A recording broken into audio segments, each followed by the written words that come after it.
Hello viewers, আজকে আমি নিয়ে চলে এসেছি সম্পূর্ণ নিরামিষ উপকরণে কাশ্মীরি আলুর দমের রেসিপি নিয়ে।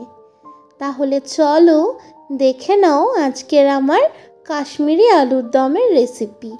প্রথমেই আমি নিয়ে নিয়েছি 500 গ্রাম আলু, আর খুব ভালো মতন করে কিন্তু আমি আলুগুলো দেখো কেটে নিয়ে ধুয়েও নিয়েছি। এবার আমি আলুগুলোকে তুলে নেব, আর তুলে নেওয়ার পর দেখো একটা কাঁটা চামচ দিয়ে এরকম ফুটো ফুটো ফুটো ফুটো করে দেব, যাতে মশলাগুলো ভেতরে যেতে পারে। যারা যারা আমার চ্যানেলটিকে এখনও সাবস্ক্রাইব করোনি তারা চটপট আমার চ্যানেলটিকে গিয়ে সাবস্ক্রাইব করে দাও, আর পাশে থাকা বেল আইকনে কিন্তু অবশ্যই ক্লিক করবে।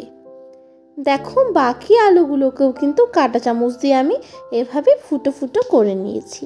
আর এবার আমি তৈরি করে নেব একটা মিশ্রণটাতে আমি দিয়ে দেব দই, দিয়ে দেব আমি জিরে গুঁড়ো, ধনে গুঁড়ো, লঙ্কা গুঁড়ো, আর খুব ভালো মতন করে দইটা আমি মিশিয়ে নেব সব মশলাগুলোর সাথে।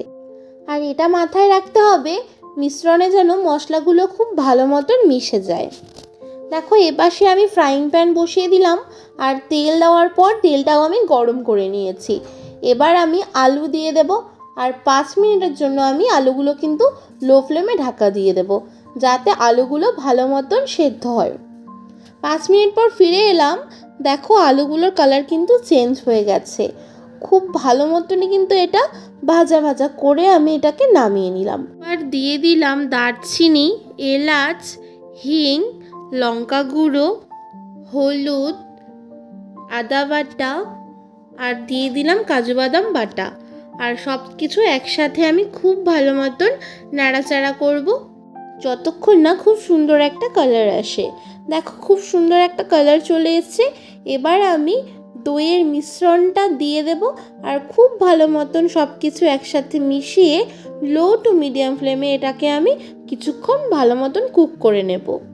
দেখো কিছুক্ষণ ভালো মতন নাড়াচাড়া করার পর কালারটা কিন্তু পুরোপুরি চেঞ্জ হয়ে গেছে। আর আমি দিয়ে দিলাম এখানে স্বাদ মতো নুন, আর ভেজে রাখা আলুগুলো কিন্তু আমি দিয়ে দিলাম। এবার এটাকে আমি 10 মিনিটের জন্য ঢাকা দিয়ে দিলাম। 10 মিনিট পর ফিরে এলাম, দেখো কালারটা কি দারুণ এসছে। এটা কিন্তু গরম গরম নান আর গরম গরম লুচি দুটোর সাথেই কিন্তু দারুণ লাগবে খেতে। এবার আমি খুব সুন্দর করে এটাকে সার্ভ করে নিলাম। তাহলে আজকের আমার এই কাশ্মীরি আলুর দমের রেসিপিটা তোমাদের কেমন লাগলো অবশ্যই কিন্তু আমাকে কমেন্টে জানাবে, আর ভালো লাগলে লাইক কমেন্ট শেয়ার করে পাশে থাকবে। আজকের জন্য টাটা, ফিরে আসবো একটা নতুন রেসিপি নিয়ে। ততক্ষণ সবাই সুস্থ থাকবে, ভালো থাকবে।